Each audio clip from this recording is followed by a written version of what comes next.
Tras la caída de la dinastía Han, China entró en una época tumultuosa.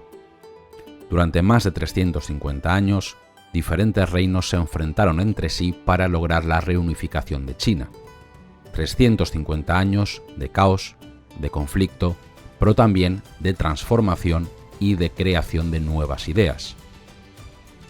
El período de las 6 dinastías, comprendido entre el año 220 al 589, sería una época de profunda transformación en China.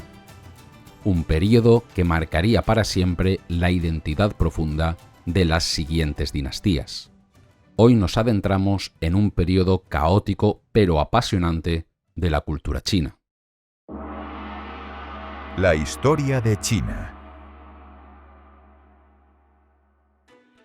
El 13 de mayo del año 189, la muerte del emperador Lin, soberano de la dinastía Han Oriental, precipitó una crisis que marcaría el fin de una era y la división de un imperio.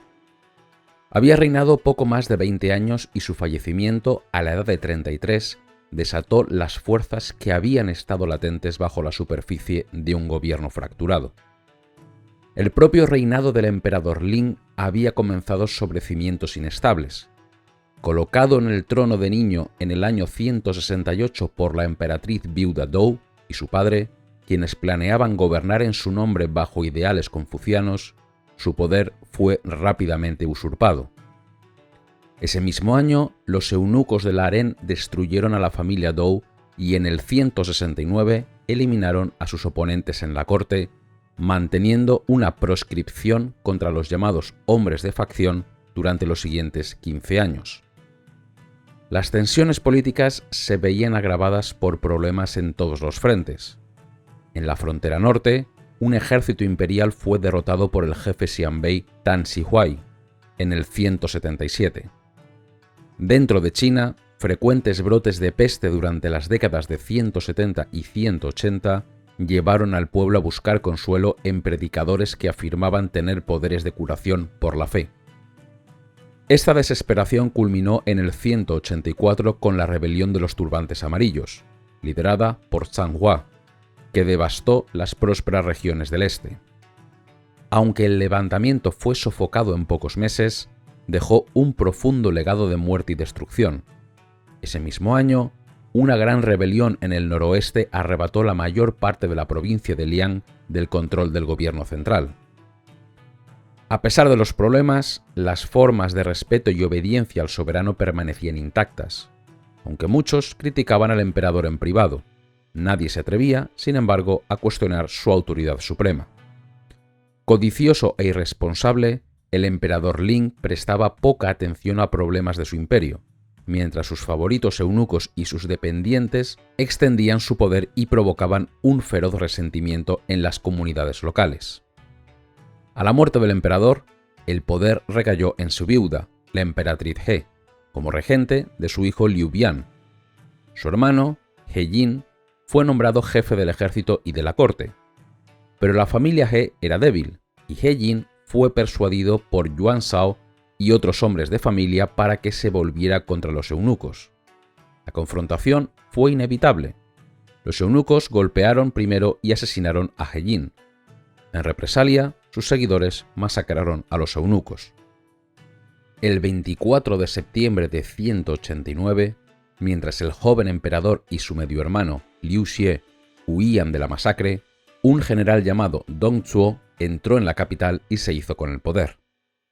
Dong Zhuo era un hombre de Longxi, en la frontera, y sus hombres lo habían seguido durante muchos años. Ninguna tropa en la ciudad podía hacerles frente. Aunque anunció que reformaría el gobierno, no era apto para la tarea.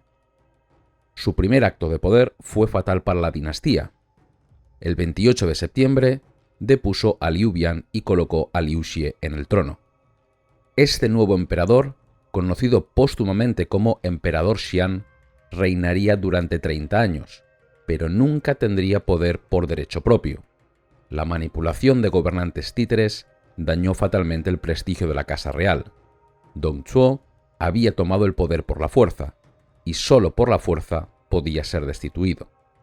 Mientras unos pocos ministros de alto rango permanecían en la capital, con la vana esperanza de guiar al nuevo hombre fuerte, muchos hombres de familia huyeron al este para levantar ejércitos contra el usurpador. Entre ellos se encontraba Yuan Shao, quien fue elegido de una alianza que se reunió cerca del actual Kaifeng, y su primo y rival, Yuan Shu, quien comandaba un ejército al sur de Luoyang. Los aliados proclamaron su lealtad a los Han, pero su oposición a Dong Zhuo también era una cuestión de ambición personal. Vieron su usurpación como un ataque al poder y a la vez como una oportunidad para expandirlo. La pregunta que se hacía Han Fu, gobernador de la provincia de Yi, ¿deberíamos apoyar a la familia Dong o a los Yuan?, aunque criticada por su insensibilidad, reflejaba la cruda realidad de la lucha de poder que se avecinaba. Las grandes familias, con sus séquitos de sirvientes armados, habían dominado durante mucho tiempo el gobierno imperial a través de una red de patronazgo y conexiones personales. Los ejércitos de la alianza se formaron principalmente mediante el reclutamiento forzoso llevado a cabo por los jefes de las comandancias y provincias. Sin embargo, estos reclutas eran de calidad limitada. Las comandancias del interior de la China de los Han orientales no tenían programas de entrenamiento militar obligatorio. El gobierno prefería evitar el riesgo de enfrentarse a hombres entrenados en el corazón del imperio. Por lo tanto, estos nuevos soldados carecían de disciplina y habilidad. En consecuencia, en los primeros enfrentamientos, las experimentadas tropas de Dong Zhuo no tuvieron dificultades para derrotar a los rebeldes leales. Un ataque directo fue fácilmente repelido y una columna de flanqueo en el norte fue destruida. Aislado de los recursos del este y amenazado desde el sur, Dong Zhuo se retiró a la antigua capital, Chang'an. El joven emperador y su corte, aislados en el oeste, se volvieron irrelevantes para las tierras de la llanura oriental y la cuenca del Yangtze. A principios de 191, el general de Yuanzhou, Sun Jian, derrotó a los hombres de Duongzhou y se abrió paso hasta Luoyang, pero la ciudad había sido saqueada y quemada, y ya no tenía ningún valor militar. Sun Jian realizó sacrificios rituales y se retiró. Los caudillos del este se enfrentaron entonces entre ellos. Yuan Shao, usando su prestigio como líder de la alianza, se apoderó de la provincia de Yi, al norte del río Amarillo. Se estaba abriendo una división clara entre los comandantes de origen noble y los verdaderos hombres de armas. Un hombre como Gongsun Zan, con experiencia en la guerra fronteriza, pudo vencer al oficial Liu Yu, un miembro del clan imperial. Del mismo modo, el humilde Sun Jian, que había luchado contra rebeldes en el sur y el noroeste, fue crucial para el éxito inicial de Yuan Shu. Estos líderes reunieron a sus propios seguidores y sus cortes eran más que un rival para los grupos de sirvientes que habían ayudado a los líderes de la nobleza a intimidar a sus vecinos en tiempos más pacíficos. Los ejércitos estaban compuestos por grupos individuales, cada uno con sus propios líderes, vinculados en una jerarquía de lealtades personales. Muchos habían sido expulsados de sus hogares por la guerra y buscaban una forma de estabilidad bajo un caudillo elegido. Con sus mujeres, niños y otros seguidores, formaban una masa de miseria e incertidumbre. Aunque podían contarse por decenas de miles, eran difíciles de controlar en la batalla y podían entrar en pánico ante un suceso inesperado. Fue en esta situación confusa y peligrosa que Cao Cao ascendió al poder. Su familia, de Pei, en el sur de la llanura del norte de China, tenía un origen marginal, pero fue sacada de la oscuridad cuando su padre fue adoptado por Cao Teng, un eunuco de la corte imperial. Su padre acumuló una vasta riqueza y alcanzó los más altos cargos del estado. Cuando se reunió la alianza contra Dong Zhuo, Cao Cao, a mediados de sus 30, usó el dinero de la familia para levantar un regimiento privado. En 191 fue nombrado administrador de la comandancia de Dong en el río Amarillo, y poco después, los líderes locales lo invitaron a ocupar el puesto vacante de gobernador de la provincia de Yan. El oponente inmediato de Cao Cao era una orden de la vecina provincia de Qin, descritos como turbantes amarillos. Sus fuerzas eran superadas en número, pero Cao Cao mantuvo a raya al enemigo y luego negoció su rendición. Es probable que los bandidos se enfrentaran a una política de tierra quemada y aceptaran la soberanía de Cao Cao a cambio de un asentamiento. Estas tropas de Qin Zhou se convirtieron en una unidad hereditaria al servicio de Cao Cao, proporcionando una adición inmediata e importante a sus fuerzas en este momento. Buscando expandir su territorio, Cao Cao se enfrentó durante varios años en una compleja contienda en la llanura del sur contra rivales como Yuan Shu, el formidable guerrero Liu Bu y el carismático Liu Bei. Para el año 200, Cao Cao había emergido como el señor de la guerra dominante entre el río Amarillo y el Yangtze. Había capturado y ejecutado a Liu Bu en 198 y había empujado a Liu Bei al norte para refugiarse con Yuan Shao. Las tensiones y los peligros de la lucha lo habían convertido en un oponente formidable, combinando las habilidades civiles y la educación de caballeros como Yuan Shao con el conocimiento práctico de hombres de lucha como Liu Bu y Liu Bei. Además, en un golpe notable en 196, Cao Cao tomó al emperador Xian de Han bajo su protección. Aprovechando la huida del joven gobernante de Chang'an, Cao Cao trasladó la corte imperial a su propio cuartel general en la ciudad de Shu. A partir de entonces, pudo tomar prestada la autoridad imperial para justificar sus acciones, ganando considerablemente en prestigio y propaganda. Al norte, Yuan Shao, tras destruir a su enemigo Gongsun Zhan a principios de 199, dirigió su atención hacia Cao Cao y reunió fuerzas para un avance directo en el año 200. Los ejércitos se encontraron en Guangdu. Cao Cao estaba ligeramente superado en número, pero estaba más cerca de su base, tenía defensas bien preparadas y Yuan Shao tenía una larga línea de suministros. Después de resistir feroces ataques durante varias semanas, a principios del invierno, Cao Cao lanzó 2 incursiones que destruyeron las bases de suministros avanzadas del enemigo. El ejército de Yuan Shao se retiró en confusión. La victoria en Guangdu cimentó el poder de Cao Cao en el norte de China. La victoria en Guangdu no resolvió, sin embargo, el conflicto de inmediato, pero cuando Yuan Shao murió en 202, sus hijos se enfrentaron por la sucesión, y Cao Cao aprovechó sus divisiones. Para el 205 los había expulsado a las tierras fronterizas del norte y controlaba la llanura. En 206 obtuvo el control nominal de la provincia de Bing en el actual norte de Shanxi.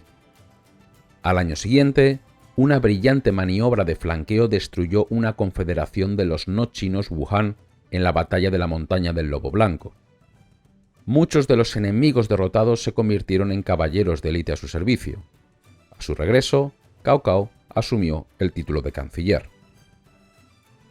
El éxito militar de Cao Cao fue respaldado por cruciales reformas internas en su embrión de Estado.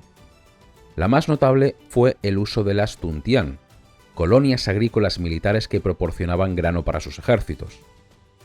En la confusión de la guerra, muchas familias habían sido expulsadas de sus granjas y buenas tierras habían quedado vacantes. Cao Cao asentó a los refugiados en estos campos abandonados, les suministró herramientas y bueyes y los convirtió en arrendatarios directos de su gobierno, sin la intervención de terratenientes privados. Aunque se esperaba que los colonos se defendieran a sí mismos, su principal responsabilidad era cultivar alimentos para el ejército, a cambio de una parte de la producción. Cao Cao estableció estas colonias en el corazón de su territorio, cerca de la ciudad de Shu, y luego las extendió ampliamente. Como resultado, mientras las tropas de sus rivales a menudo carecían de alimentos y se veían reducidas a la búsqueda de comida, Cao Cao podía mantener fuerzas poderosas en el campo y asegurar el terreno que capturaba con una milicia entrenada y motivada. Sin embargo, el antiguo sistema fiscal de los Han se había derrumbado. Los ingresos dependían de un impuesto sobre la tierra basado en la producción, pero la falta de un catastro adecuado significaba que muchas propiedades estaban subestimadas.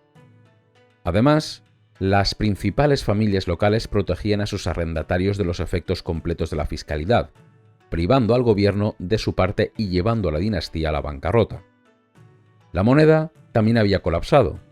Cuando Dong Zhuo devaluó la acuñación, se produjo una inflación dramática y la gente comenzó a buscar el pago en especie. Como canciller, Cao Cao intentó restaurar la moneda, pero la falsificación era generalizada. Ante este fracaso, Cao Cao buscó otras fuentes de ingreso. Mantuvo el impuesto sobre la tierra a una tasa baja para alentar a los agricultores a ocupar campos abandonados. Para el grueso de sus ingresos, recurrió a un impuesto familiar, el Hutiao. Una proclamación del 204 establecía la tasa. Cada hogar debía contribuir con 20 yardas de tela de seda ligera y 1 libra de borra de seda, además de un impuesto sobre la tierra de menos de 1/30 parte de la producción estimada. Es probable que este mismo gravamen se aplicara a todos los territorios que Cao Cao llegó a controlar. También se necesitaba un nuevo sistema para encontrar hombres adecuados para servir en la administración. El programa Han de recomendación se había corrompido por la influencia de las grandes familias. Cao Cao y sus sucesores crearon un nuevo sistema, en que los hombres eran calificados en 9 rangos y recomendados según su capacidad. Funcionarios designados por el gobierno central, conocidos como rectificadores, se encargaban de todo el proceso. Sin embargo, el hecho de que estos rectificadores sirvieran en sus comunidades de origen dio una influencia directa a las familias principales, creando un acuerdo político. Los propietarios locales apoyaban al gobierno a cambio de la aprobación tácita para promover a sus propios hombres a cargos de alto rango. Por su parte, Cao Cao prestaba poca atención a los antiguos criterios de nombramiento, como la piedad filial y otros valores confucianos. Su preocupación era la competencia, no la moralidad ideal. Enfatizó en este punto en varias proclamaciones. Si un hombre tiene habilidad, puede usarlo. Controlaba a sus subordinados con regulaciones estrictas y una supervisión firme, haciendo hincapié en la imparcialidad, incluso para su propia familia. El corazón del régimen de Cao Cao era su propia reputación y sus relaciones con sus seguidores inmediatos. En esto tuvo un éxito notable. Aquellos que le sirvieron, como los consejeros Ya Shu y Sun Yu, y los generales Zhang Liao y Yue Jin, eran leales y competentes. En su régimen, que dependía de las conexiones personales, fue un logro considerable que Cao Cao pudiera mantener el orden entre sus seguidores y restaurar una medida de estabilidad después de 20 años de guerra civil. En 208, Cao Cao comenzó a entrenar a sus hombres para operaciones en las tierras fluviales del sur. Cuando Liu Biao, gobernador de la provincia de Jing, murió en el otoño de ese año, Cao Cao avanzó con sus ejércitos y el hijo de Liu Biao, Liu Zong, se rindió. Sin embargo, el hermano de Liu Zong, Liu Qi, estaba dispuesto a resistir, apoyado por el soldado de fortuna Liu Bei, quien se había refugiado con Liu Biao y no deseaba caer en manos de Cao Cao. Mientras los dos hombres y sus seguidores huían hacia el sur, fueron perseguidos y gravemente derrotados. Fue entonces cuando Sun Quan, gobernador del Bajo Yangtze, envió a su general Zhou Yu en su ayuda. Los ejércitos aliados se enfrentaron a Cao Cao a través del Yangtze en los acantilados rojos, aguas arriba del actual Wuhan.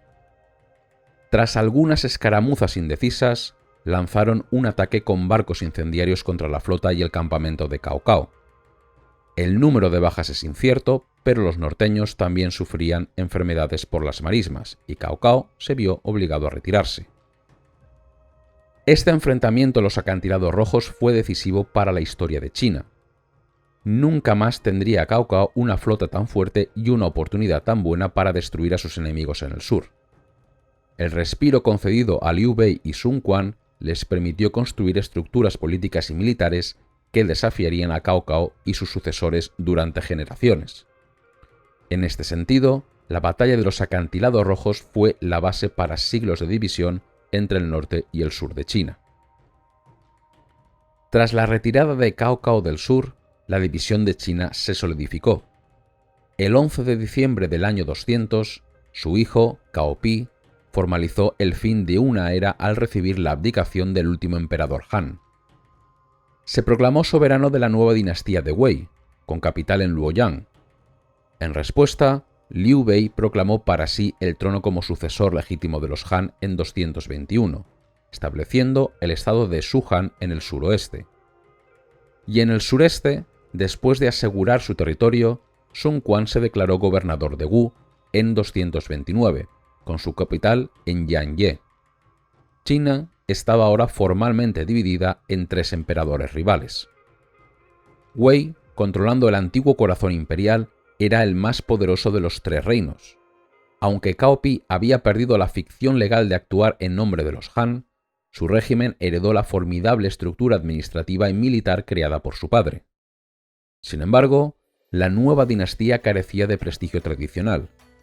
La familia Cao había llegado a la fortuna a través de la adopción de su abuelo por un eunuco, un origen que los confucianos conservadores veían con desdén.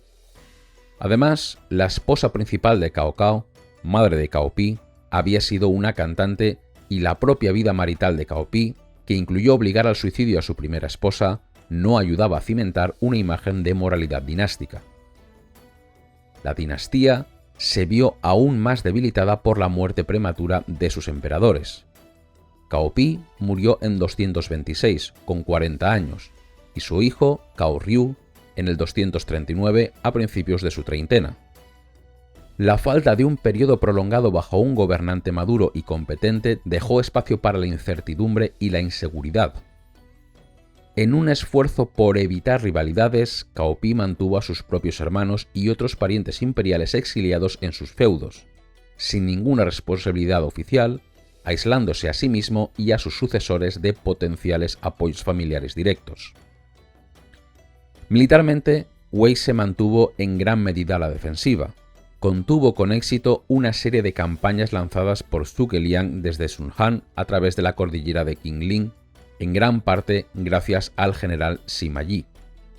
En las fronteras noreste, la confederación Xianbei de Quebinen fue una molestia hasta que fue asesinado por un agente chino, lo que provocó la desintegración de la confederación. El mayor éxito expansivo de Wei fue la destrucción del estado independiente de Gongsun-Yuan en Liaodong en el 238, una campaña también liderada por Sima Yi. Culturalmente, el período Zhenxi, entre el 240 y el 249, bajo la regencia de Cao Xuan, fue una época de brillantez intelectual.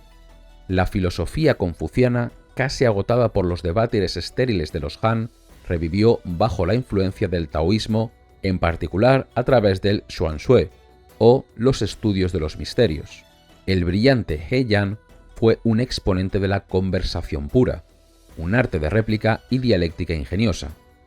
Pero su estilo de vida de libertino y su devoción por una droga conocida como el polvo de los 5 minerales ofendió a los confucianos más tradicionales, quienes veían a Sima Yi como un representante de la moralidad y la reforma. El estado de Shu-Han, establecido por Liu Bei, ocupaba la región de Sichuan, una zona segura y rica en recursos agrícolas y minerales, conocida como el Almacén del Cielo. Tras tomar el control en el 214, Liu Bei se dispuso a organizar su administración, nombrando a sus primeros seguidores, como Zhang Fei y Wang Yu, en altos cargos militares, junto con nuevos partidarios como el brillante estratega Fa Zheng. Su principal consejero, Zhuge Liang, fue nombrado canciller. Tras la muerte de Liu Bei en 223, su hijo de 17 años, Liu Shan, ascendió al trono, pero el gobierno quedó en manos del regente Zhuge Liang. Sus primeras iniciativas políticas se centraron en proporcionar alivio a los plebeyos y reducir el tamaño de la burocracia.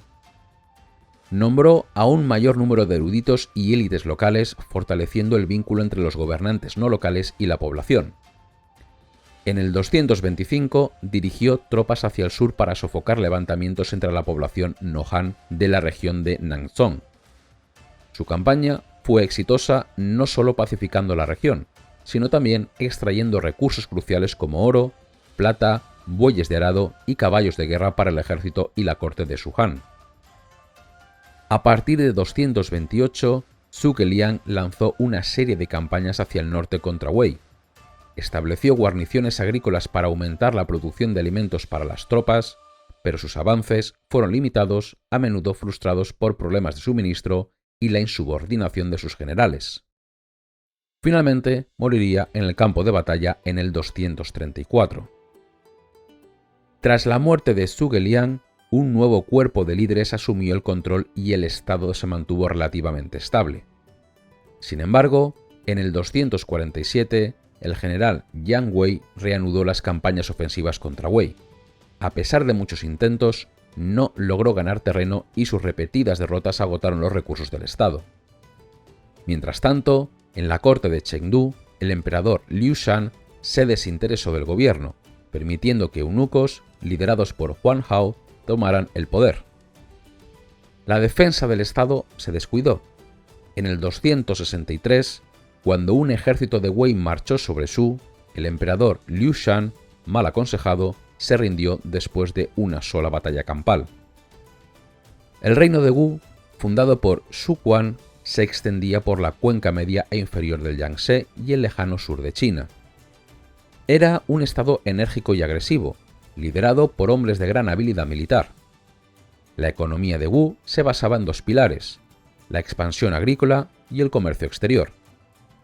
Sus gobernantes continuaron la colonización de las tierras del sur, conquistando a los pueblos Nohan de las colinas, conocidos como los Yue de las montañas, para así extraer mano de obra e impuestos. El verdadero motor de la prosperidad, sin embargo, fue el comercio.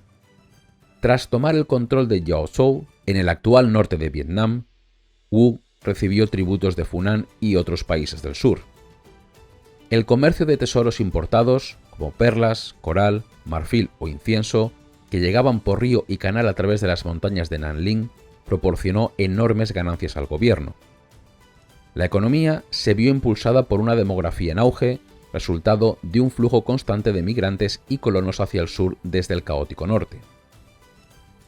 Políticamente, el régimen de Wu se enfrentó a una inestabilidad endémica tras la muerte de Xu Quan en 252.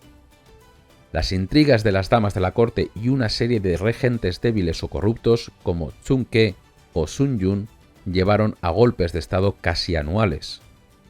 Militarmente, el estado perdió oportunidades cruciales para expandirse hacia el norte cuando los generales de Wei se rebelaron en Souchun, pero la ayuda de Wu fue ineficaz.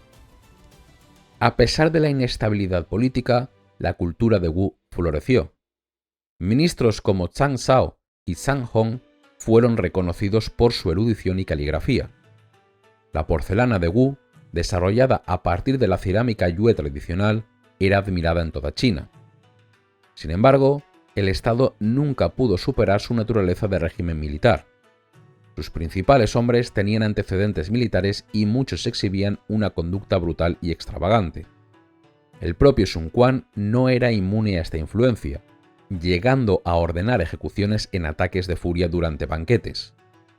El poder estaba fragmentado entre el gobierno central y las poderosas familias locales, lo que impidió al gobierno establecer un control fuerte y movilizar todos sus recursos.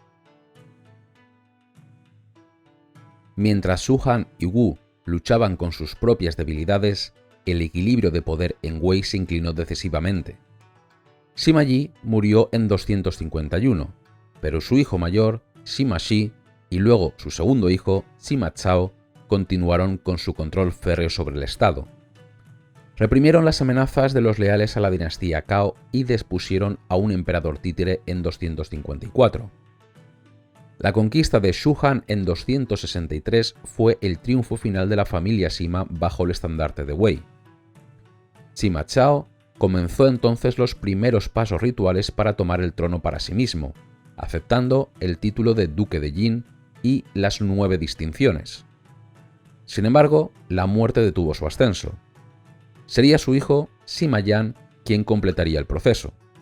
El 4 de febrero de 266, en una forma que recordaba la ascensión de Cao Pi 45 años antes, Sima Yan recibió la abdicación del último emperador Wei y tomó el título imperial para sí mismo, fundando así la dinastía Jin. La conquista final de Wu en el 280, con ejércitos que avanzaban por tierra y una flota que descendía por el Yangtze desde Sichuan, marcó la reunificación del imperio. Después de más de medio siglo de división, China volvía a estar bajo un solo gobernante, pero la paz sería efímera, y las semillas de un caos aún mayor ya habían sido sembradas. La conquista de Wu en el año 280 por Sima Yan, conocido como Emperador Wu de Jin, marcó la reunificación del imperio. Por primera vez en casi un siglo, la guerra entre los grandes estados había cesado. Parecía el amanecer de una nueva era de paz. El nuevo emperador, buscando romper con el pasado y evitar los errores que llevaron a la caída de los Cao de Wei, implementó una serie de reformas de gran alcance. La fundación de la dinastía Jin fue un proceso largo que había comenzado con el golpe de estado de Sima Yi en 249. Una vez en el poder, Sima Yan se propuso dar a su régimen una identidad específica. Una de sus primeras y más significativas medidas fue la distribución de numerosos principados a los miembros del clan Sima. Creyendo que los Cao de Wei habían caído por aislarse y no confiar en su propia familia, Sima Yan otorgó a sus parientes vastos feudos y ejércitos privados, con la esperanza de crear baluartes de poder estables y leales por todo el imperio. Simultáneamente emprendió una reforma del sistema de títulos nobiliarios, y en el 267 promulgó un nuevo código penal conocido como el Código Jin o Código Taixi. Este código buscaba eliminar las leyes consideradas severas y engorrosas del pasado Han y Wei, conservando solo aquellas que eran simples y mesuradas.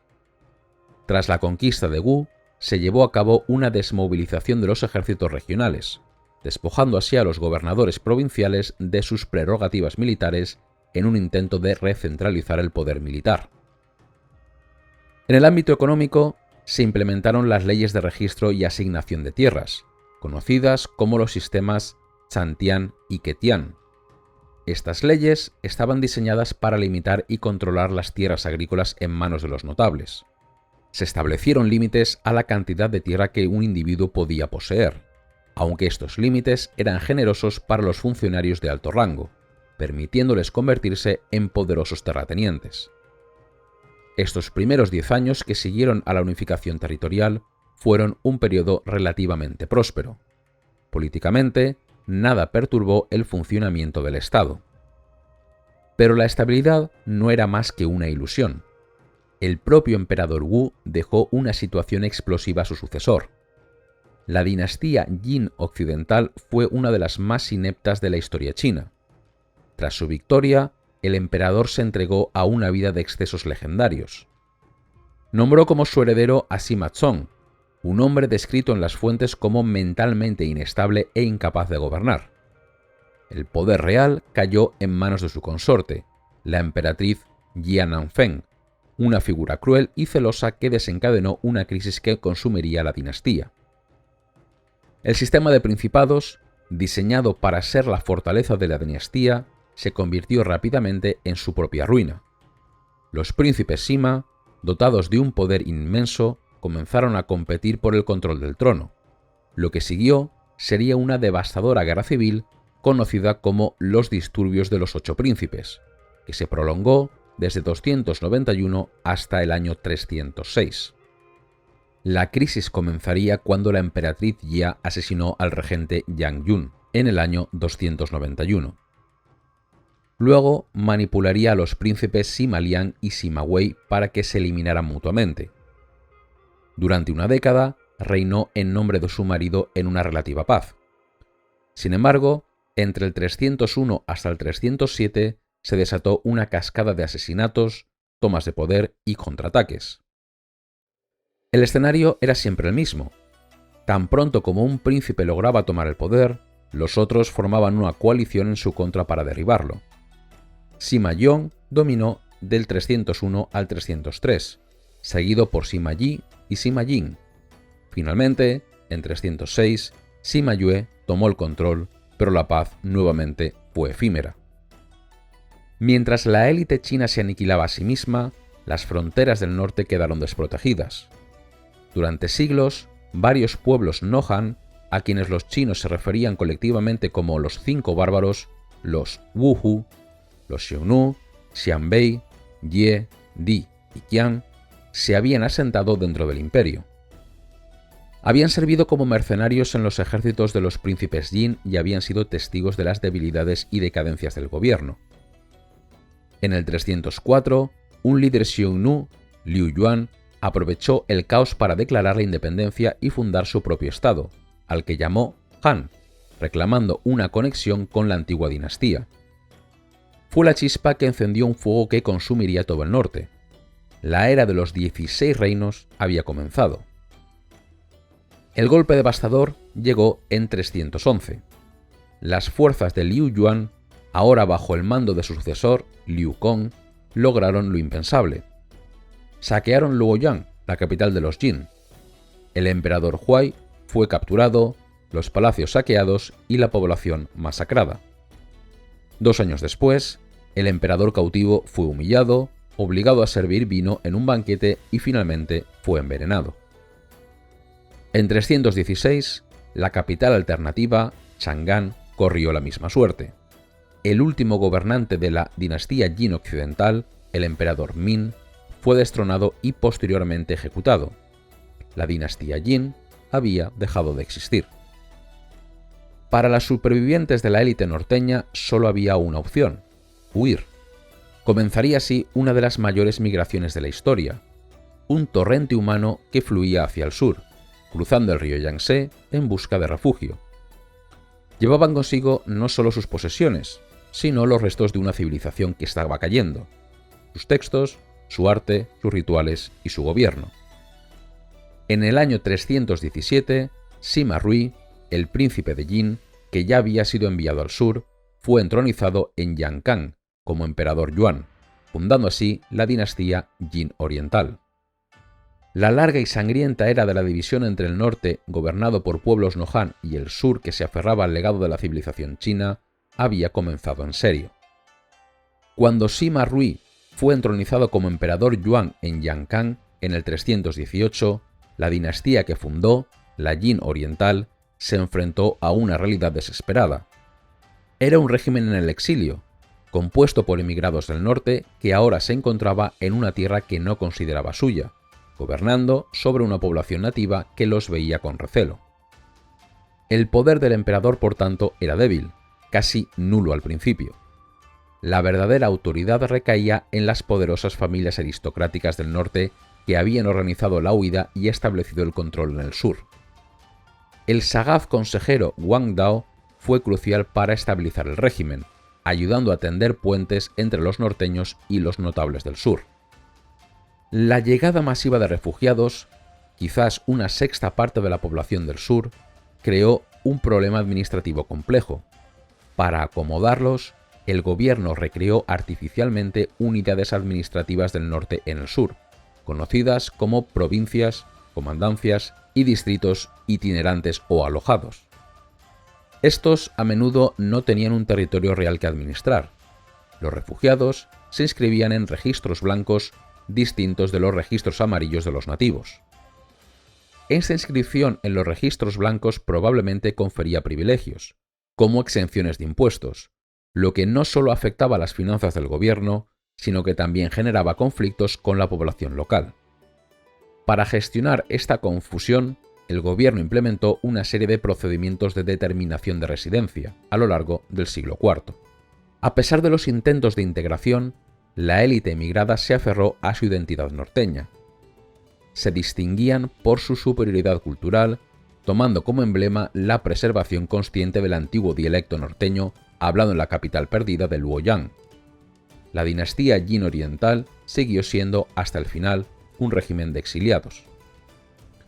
La debilidad de los emperadores creó un vacío de poder que generales ambiciosos intentaron llenar repetidamente. El control sobre los tramos medios del río Yangtze era crucial para la defensa de la capital río abajo, y el conflicto entre las guarniciones del curso superior y Yankan se convirtió en un tema recurrente a lo largo de las dinastías del sur. En el año 322, el general Wang Dun, sintiendo que su poder estaba siendo amenazado por el emperador, se rebeló y marchó sobre la capital. Su rebelión fue seguida en 327 por la de Sun Yun, un comandante que también ocupó la capital, capturó al emperador niño y devastó la ciudad de tal manera que se consideró seriamente su reubicación. Estas luchas internas demostraron la fragilidad del equilibrio de poder, donde cualquier intento de una facción de ganar la supremacía era contrarrestado por una coalición celosa de otras. Mientras el sur se aferraba a la precaria estabilidad, el norte de China se desangraba en la era de las 16 reinos, uno de los periodos más complicados de la historia china. Entre la fundación del primer régimen en 304 y la unificación del norte en 439, la región fue un torbellino de guerra. Estos reinos, fundados en su mayoría por líderes de los pueblos no Han, conocidos como los Cinco Bárbaros, surgieron del colapso del gobierno de la dinastía Jin occidental. La educación fue descuidada, la producción y el comercio se vieron gravemente interrumpidos, y la vida era una lucha constante por la supervivencia. Estos regímenes eran de naturaleza híbrida, dependían de su propio grupo étnico y otros aliados Hu como núcleo militar, y de los agricultores chinos como base agrícola.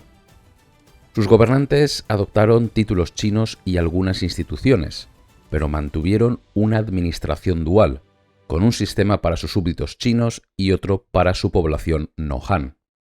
La dinastía Han, que cambiaría el nombre por el nombre de Zhao, fundada por el xiongnu Liu Yuan en el 304, fue la que destruyó a la Jin occidental. Fue sucedida por la Zhao tardía, fundada por Shi Le, un hombre de la etnia Ye, posiblemente de origen centroasiático. Shi Le, aunque personalmente analfabeto, promovió las instituciones educativas chinas, pero mantuvo al pueblo Hu como compatriotas separados. Su sucesor, Shi Hu, fue uno de los gobernantes más notoriamente crueles, y su muerte en el 349 desató una brutal lucha por la sucesión y una horrible matanza étnica orquestada por su nieto adoptivo de origen chino, Ran Min. Del caos resultante, dos grandes potencias surgieron para dividir el norte. En el este, la dinastía Yan anterior, fundada por el clan Murong de los Xianbei, y en el oeste, la Qin anterior, fundada por el clan Fu de la etnia Di. La Qin anterior, bajo el liderazgo de Fu Jian y con la ayuda de su brillante consejero chino Wang Meng, se embarcó en un programa de conquista que pronto unificaría todo el norte de China. Conquistó a la Yan anterior en el año 370, Sichuan en el 373 y a la Liang anterior en el noroeste en el 376. En la cima de su poder, con el norte unificado bajo su estandarte, Fu Jian puso sus ojos en el sur. En el 383, Fu Jian lanzó su masiva invasión contra la Jin oriental, un evento que culminó en la batalla del río Fei. Aunque los relatos tradicionales pueden haber exagerado la escala de la batalla, el resultado fue indiscutible. La vanguardia de Qin fue derrotada decisivamente, y el revés militar precipitó el rápido colapso del imperio de Fujian, que ya estaba plagado de debilidades internas. Las diversas etnias que había sometido se rebelaron, y el norte se sumió una vez más en la guerra. El sueño de una pronta reunificación se desvaneció, y la división de China se prolongaría por otros 2 siglos. Mientras el imperio de Fujian se desmoronaba tras su derrota en el río Fei, del caos del norte surgió una nueva fuerza destinada a imponer el orden. Eran los Tuoba, una rama del pueblo Xianbei que había emigrado desde los bosques del noreste hacia las estepas. En el 386, su líder, Tuoba Hui, restableció el régimen de sus antepasados, pero cambió su nombre de Dai a Wei, señalando su ambición de participar en el juego político chino. Tuoba Hui, conocido póstumamente como emperador Daogu, pasó su primera época de poder consolidando su base en la estepa, derrotando a rivales y subyugando a otros pueblos, como a los túrquicos gaoche. En el proceso capturó un gran número de personas y ganado, que fueron reasentados a la fuerza en territorio bajo su control. Habiendo asegurado su frontera norte, se volvió hacia el sur. Entre 396 y 398, su caballería, que decía que contaba con más de 400.000 hombres, descendió de las tierras altas a la llanura central, capturando la capital de su rival, la Yan posterior. Fue entonces cuando el emperador Daogu tomó dos decisiones cruciales que definirían su imperio. Primero, en 398 trasladó su capital de Sengle, en la estepa, a Pingcheng, la actual Datong, una ciudad situada firmemente dentro de las tierras de cultivo del antiguo imperio Han. Pingcheng se convertiría en el corazón de un dominio real interior, la tierra de Dai, que serviría como una enorme base militar para la conquista y el control del resto del norte. Su segunda decisión fue una reorganización radical de su pueblo. Disolvió las estructuras tribales tradicionales, cuyos líderes hereditarios podían desafiar su autoridad. En su lugar, reorganizó a los antiguos seguidores tribales en una nueva élite de servicio, un cuerpo de oficiales leales directamente a él. Sus antiguos seguidores se convirtieron en los hombres de Dai, una comunidad con una identidad y unos intereses compartidos, centrados en el trono Tuoba. Eran un ejército y una nación a la vez, obligados no solo a pagar impuestos, sino, lo que es más importante, a prestar servicio regular en las unidades de caballería pesada que constituían el núcleo de los ejércitos Wei. Bajo el sucesor del emperador Daogu, Tuoba Dao, conocido como emperador Taigu, el gran emperador marcial, se completó la conquista. Entre 427 y 431 destruyó el régimen Xia de los Xiongnu y tomó el control de la crucial región del río Wei. Luego se dirigió al noroeste, destruyendo el último reducto de los Yan en Manchuria en 436. Finalmente, en 439 conquistó la Liang del Norte en el corredor de Gansu, unificando así todas las tierras del antiguo imperio del norte de China. En 450, en la cima de su poder, el emperador Taigu lanzó una masiva campaña hacia el sur contra la dinastía Liu Song. Su ejército, compuesto por cientos de miles de hombres, arrasó el territorio y llegó hasta la orilla norte del río Yangtze, frente a la capital del sur, Yankan. Sin embargo, incapaz de tomar ciudades fuertemente fortificadas y enfrentándose a problemas logísticos y enfermedades, se retiró, llevando consigo a decenas de miles de cautivos para reasentarlos en el norte. Para gobernar un imperio tan vasto y diverso, los gobernantes Tuoba buscaron nuevas formas de justificar su poder. El emperador Taigu, aconsejado por el influyente ministro chino Cui Hao, se volcó hacia el taoísmo. En el 424, el profeta taoísta Kuo Qingzi llegó a la corte, afirmando haber recibido un mandato celestial para ayudar al emperador. En el 440, el emperador adoptó el título sugerido por Kou, gobernante perfecto de la Gran Paz, y estableció una teocracia taoísta. Esta alianza condujo a la primera gran persecución del budismo en la historia de China. En 446, tras descubrir armas en un monasterio en Chang'an, el emperador, convencido de que los monjes ayudaban a los rebeldes, ordenó la destrucción de imágenes y escrituras budistas, y la ejecución de los monjes en todo el imperio. La proscripción fue efímera. Tras la muerte del emperador Taigu en el 452, su sucesor, el emperador Wencheng, la revocó de inmediato. A partir de entonces, la Casa Real Wei se convirtió en una de las mayores patrocinadoras del budismo. Comenzaron la construcción de las grandiosas grutas de Yungan, cerca de Pingcheng, donde los emperadores Tuoba fueron representados como Budas, con estatuas colosales que se elevaban sobre todos los demás seres. Al mismo tiempo, el Estado Wei implementó reformas económicas de gran alcance para asegurar su base fiscal. En el 485, bajo la regencia de la formidable emperatriz viuda Feng y su nieto, el emperador Xiao Wen, se promulgó el sistema de campo igual. Este sistema declaraba que todas las tierras eran propiedad del Estado y la distribuía a los agricultores para su uso, revirtiendo el Estado a su muerte. Acompañado por un nuevo código fiscal y el sistema de los 3 ancianos para la administración local, esta reforma debilitó el poder de las magnates locales y proporcionó una base fiscal estable para el imperio que perduraría hasta la dinastía Tang. El emperador Xiao Wen, que gobernó en solitario tras la muerte de su abuela en el 490, estaba profundamente comprometido con la cultura china y creía que era la clave para gobernar un imperio unificado. En el 493 inició una serie de reformas radicales. Desafiando a la oposición, trasladó la capital de la fronteriza Pingcheng a las ruinas de Luoyang, el antiguo corazón de las dinastías Han y Jin.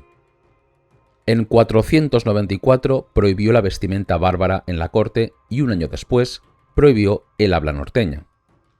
En 496 ordenó que los linajes no chinos adoptaran apellidos chinos de una sola sílaba. Su propio clan Tuoba se convirtió en Yuan.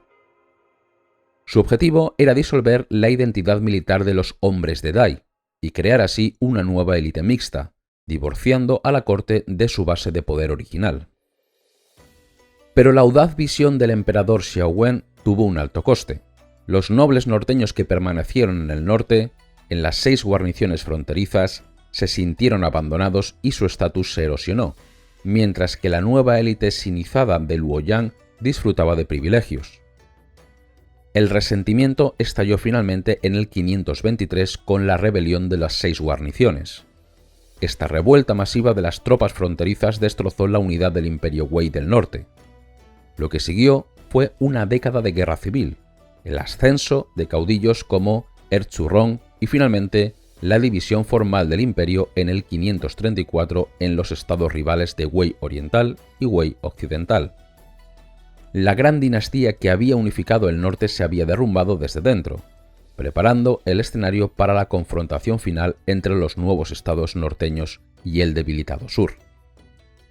La desintegración de la Wei del norte en 534 dio lugar a 2 estados sucesores, cada uno gobernado por un emperador títere de la casa Yuan, pero controlados por caudillos rivales que habían surgido de las cenizas de la rebelión de las 6 guarniciones.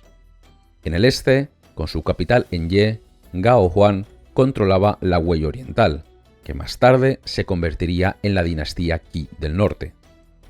En el oeste, con su capital en Chang'an, Yu Wentai controlaba la Wei occidental, que se transformaría en la dinastía Zhou del norte. Durante las siguientes décadas, la historia del norte de China sería la historia de una encarnizada lucha por la supremacía. El estado oriental de Gao Huan, Qi del norte, era el dominante. Rico en recursos y con una poderosa fuerza militar compuesta en gran parte por los veteranos Xianbei que habían conquistado el norte, parecía destinado a prevalecer. Sin embargo, el régimen se vio cada vez más afectado por la inestabilidad interna y el liderazgo errático de los sucesores de Gao Huan, como el emperador Gao Yang, cuyo comportamiento se volvió cada vez más violento e irracional. En contraste, el estado occidental de Yu Wentai era inicialmente mucho más débil. Comenzando con un pequeño ejército de unos pocos miles de jinetes, Yu Wentai se vio obligado a innovar para sobrevivir. Reclutó agresivamente a chinos Han y a otros grupos de la población étnicamente mixta de Guangzhou. Organizó estas fuerzas en el sistema de las 24 armadas, una estructura piramidal que se convertiría en la base del formidable sistema militar Fubing. Para cimentar la lealtad y crear una identidad militar unificada, otorgó apellidos Xianbei a sus distinguidos oficiales chinos, creando una política de lo que podría llamarse contraaculturación. Asesorado por el brillante erudito Su Chuo, también abandonó la terminología administrativa Han Wei y la reemplazó con la de la antigua dinastía Zhou, como se detalla en el venerable Zhou Li, buscando crear un estado híbrido Xianbei chino con una nueva base de legitimidad. La lucha entre los 2 estados fue larga y sangrienta. En la batalla de Sayuan, en 537, las fuerzas de Zhou del norte, aunque muy superadas en número, lograron una victoria crucial que aseguró su supervivencia. Los intentos de la Qi del norte de invadir el oeste a través del valle del río Fen fueron repetidamente frustrados por la tenaz defensa de las fortalezas clave como Yubi en 546. Con el tiempo, el equilibrio de poder comenzó a cambiar. Mientras la Qi del norte se hundía en la intriga cortesana y la negligencia, ejecutando a sus mejores generales como Hulu Wang, la Zhou del norte se fortalecía bajo el liderazgo enérgico y capaz del emperador Wu, Yuwen-yong. Mientras el norte luchaba consigo mismo, el sur se consumía en su propia crisis. La devastadora rebelión de Huo Jing había dejado a la dinastía Liang en ruinas, con su capital Yankan saqueada y su élite diezmada. La casa imperial se fracturó en una amarga guerra civil entre los príncipes supervivientes, quienes no dudaron en buscar el apoyo de los regímenes del norte, cediendo vastos territorios a cambio de ayuda militar. Para el 555, gran parte de la cuenca del Yangtze medio y superior había caído bajo el control de la Zhou del norte. De este caos surgió un nuevo poder en Yankan, liderado por el general Chen Baxian. Fundó la última de las dinastías del sur, la dinastía Chen, en el año 557. A pesar de los esfuerzos de Chen Baxian y de sus sucesores por reconsolidar el poder del sur, su régimen era una sombra de sus predecesores, controlando un territorio muy reducido y debilitado. En el 575, el emperador Wu de Zhou, sintiendo que había llegado el momento, lanzó su ofensiva final contra la Qi del norte. El 3 de diciembre de 576, tras una feroz lucha, su ejército capturó la ciudad crítica de Pingyang, abriendo así el camino hacia el corazón militar de Qi. El emperador de Qi, Gao Wei, abandonó el campo de batalla, su ejército se desintegró y para enero de 577, la poderosa fortaleza de Jinjiang y la capital, Ye, habían caído. El norte estaba unificado una vez más. Sin embargo, la victoria de Zhou del norte fue breve. El emperador Wu murió en 578 y su heredero resultó ser un gobernante disoluto e irresponsable. El poder real pasó a su suegro, el general Yang Jiang. En una transición cuidadosamente orquestada, Yang Jiang depuso al emperador niño y el 4 de marzo de 581 ascendió al trono como fundador de la dinastía Sui. Con el norte finalmente bajo su control, Yang Jiang, conocido como emperador Wen, se dispuso a completar la tarea que había eludido a todos durante casi 300 años, la reunificación de toda China. A finales de 588 lanzó su abrumadora invasión del sur.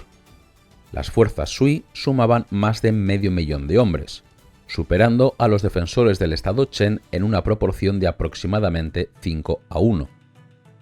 La estrategia fue la misma que había llevado al éxito a la dinastía Jin 3 siglos antes. Una gran flotilla descendió por el Yangtze desde Sichuan, mientras otras columnas cruzaban el río más al este para capturar la capital Chen, Yankan. Las defensas del sur se desmoronaron. En la primavera de 579, Yankan cayó en manos de las fuerzas Sui. El último emperador Chen fue capturado. La era de la división finalmente había terminado. La era de las 6 dinastías, vista a menudo como un interregno oscuro de caos político y guerra, fue en realidad uno de los periodos más transformadores y creativos de la historia china. La caída del Imperio Han no fue un final, sino el doloroso comienzo de una nueva síntesis. En el norte, la llegada de los pueblos no Han inyectó una nueva vitalidad y diversidad, creando una sociedad híbrida, una mezcla de culturas que sentó la base para el cosmopolitismo de la dinastía Tang. En el sur, las élites exiliadas preservaron y refinaron el legado literario y artístico de los Han, alcanzando nuevas cimas de sofisticación. El colapso del orden confuciano abrió las puertas a nuevas formas de pensar. El budismo y el taoísmo se arraigaron profundamente, remodelando el paisaje espiritual y filosófico de China para siempre. Los monasterios budistas se convirtieron en centros de arte, aprendizaje y poder económico, mientras que el taoísmo se organizó como una religión institucional por primera vez. Y de las ruinas de la guerra surgieron innovaciones duraderas. Las reformas institucionales del norte, como el sistema de campo igual y el sistema militar Fubing, proporcionaron los cimientos para la estabilidad y el poder del nuevo imperio unificado. Cuando la dinastía Sui reunificó China, no estaba simplemente restaurando el antiguo imperio Han, estaba construyendo sobre los cimientos de una nueva civilización, forjada en el crisol roto de las 6 dinastías.